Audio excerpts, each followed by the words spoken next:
सरकार की कैबिनेट लगातार जनसंवाद कर रही है, जनता से रूबरू होकर असल मुद्दे को जानने समझने का प्रयास कर रही है और फिर उसी के लिहाज से जरूरी फैसले ले रही है। और ये बात हम यूं ही नहीं कह रहे। दरअसल 11 अक्टूबर को कैबिनेट मीटिंग में 40 एजेंडे पेश किए गए, जिन्हें सर्वसम्मति से पास कर दिया गया। चलिए आपको ग्राफिक के माध्यम से ये बताते हैं कि कौन से फैसले जनहित में लिए गए। पुराने रिहायशी इलाकों में कमर्शियल इस्तेमाल को लेकर पॉलिसी बनी। ग्राउंड प्लस 2 फ्लोर को लेकर भी नई पॉलिसी बनाई गई। रिहायशी इलाकों में कमर्शियल इस्तेमाल को 6 महीने में रेगुलर करवा सकते हैं। रेगुलर करवाने के लिए 6 महीने के अंदर अप्लाई करना होगा, नहीं तो फाइन लगेगा। हर एक सब डिवीजन को उप जिला घोषित किया गया। आमजन वहां भी रजिस्ट्री करवा सकते हैं। 31 मार्च 2024 तक अप्लाई करें। क्षतिपूर्ति पोर्टल पर आवेदन देने वालों को मुआवजा मिलेगा। 5,457 लोगों को मुआवजा दिया जाएगा। 5.91 करोड़ रुपए का अब तक मुआवजा दिया गया। कपास की खेती में गुलाबी सुंडी से हुए नुकसान के लिए 31 अक्टूबर तक पोर्टल खुला रहेगा।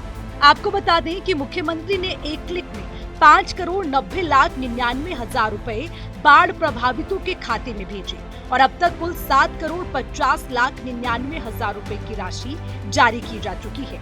वहीं घर, पशुधन, कमर्शियल और घरेलू सामान के लिए 8,456 क्लेम मिले थे, जिसमें पहले भी 40 मृतकों के परिजनों को 1,60,00,000 रुपए दिए गए थे। इस प्रकार के जो टाउन कंट्री प्लानिंग लाइसेंस दिए हुए हैं, जिनको ऐसी प्लान्ड जो कुछ कॉलोनी है उनको छोड़कर अनप्लान्ड जो क्षेत्र था, कोर एरिया, उसमें रेजिडेंशियल को कमर्शियल कर लिया। उदाहरण के लिए मालटाउन पानीपत हम देखते हैं, उदाहरण के लिए मालटाउन रोहतक देखते हैं, उदाहरण के लिए करनाल में कुंजपरा रोड का एरिया जो सब देखते हैं। तो ऐसे रेजिडेंशियल एरियाज में बड़े बड़े मॉल सब कुछ बन गए हैं। इन सबको रेगुलराइज करने की पॉलिसी हमने बनाई है और उसका भी तय किया है कि वो जो कॉलोनी है कम से कम 50 साल पहले बनी हुई हो। ऐसे 50 साल पहले के जो आवासीय भूखंड हैं उन पर ऐसे जो भी एरिया है उसको हमने कमर्शियल करने का भी तय कर लिया। अगर किसी ने अपने प्लॉट को डिवाइड भी कर लिया है तो ऐसे डिवाइडेड प्लॉट्स को भी हम कमर्शियल करने के लिए जो एरिया वो चाहेंगे अप्लाई करेंगे उसको हम दे देंगे।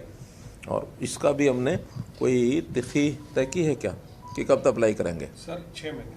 6 महीने यानी अब से 6 महीने, 3 महीने इस साल के लगा ले, 3 अगले साल 31 मार्च मोटा मोटा मान के चले कि तब तक वो अप्लाई कराएंगे। उस समय तक अगर अप्लाई नहीं करते हैं तो फिर उनको एक फाइन भी लगाया जाएगा, उनके खिलाफ कार्रवाई करनी होगी, वो भी हम करेंगे। साथ ही मुख्यमंत्री ने कहा कि नूह हिस्सा में मारे गए 2 होमगार्ड को 50 लाख और 4 नागरिकों को 4-4 लाख रुपए का मुआवजा दिया गया है। साथ ही नूह हिस्सा में हुए नुकसान की भरपाई, जिम्मेदारी और चिन्हित दंगाइयों पर नियमानुसार कार्रवाई की जाएगी। इतना ही नहीं, मुख्यमंत्री मनोहर लाल ने कांग्रेस नेता भूपेंद्र सिंह हुड्डा के जातिगत जनगणना पर प्रतिक्रिया दी। समाज की एकता, अखंडता को जितना बड़ा धक्का पहुंचाने की इनकी मुहिम चल रही है तुच्छ राजनीतिक कारणों से, ये मैं समझता हूं कि देश के लिए भी, प्रदेशों के लिए भी अच्छा नहीं है। हमारे यहाँ कोई भी इस प्रकार की डिमांड ना पहले हुई है ना अब हो रही है और उसका कारण भी है।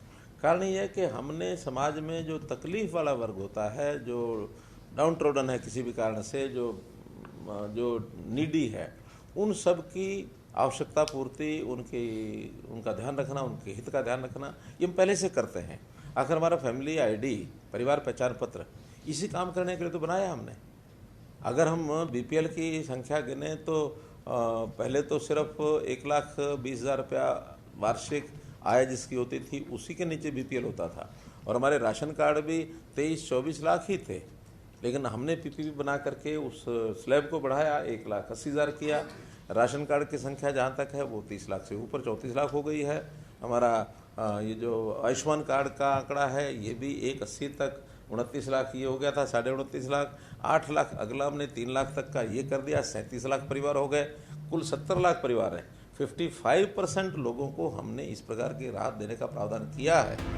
बहरहाल लगातार एक के बाद एक जनहित में लिए जा रहे फैसलों से प्रदेश की जनता जरूर राहत की सांस लेगी। वहीं जैसे जैसे चुनाव नजदीक आते जाएंगे, पक्ष और विपक्ष में आरोप प्रत्यारोप का दौर भी चलता रहेगा। सूर्य समाचार के लिए चंडीगढ़ से रवि चंदेल की रिपोर्ट।